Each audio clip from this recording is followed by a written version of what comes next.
Thanks for the question, Gen Biz. I need a loan end of this year, haha. Can you get rates under 2%? Oh, that's pretty hard. Just to give you an example, Jen, 18th of February, I got a client at 1.89% with HSBC. At this point, Reserve Bank Australia has not announced any rate rise, but the banks, being banks, have risen the rates. Now, why would I do this? Why do banks raise rates without the Reserve Bank raising rates first?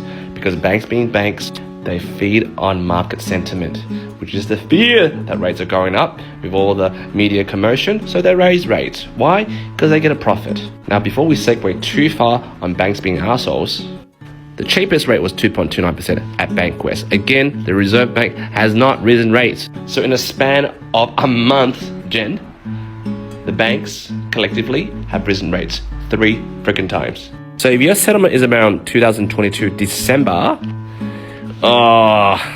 this is a question. Will they raise rates?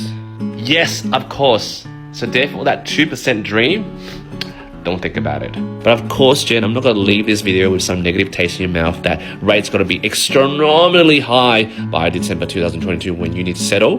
Here's a tip. It's called rate lock. So 3 months before you need to settle, rate lock the cheapest rate that any funder can get for you. You might need to speak to a broker, or you might already have one, and lock in that rate. That means you need to pay 0.15% of the loan amount. It could be $900, it could be up to $1,000 to buy the rate that day.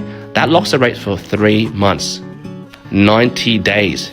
So that prevents any rate rises once you've chosen your rate before the settlement of your property. That is the only way that you can counterpunch these rate rises thrown by banks. Hopefully that helps you, and good luck for your settlement in December 22.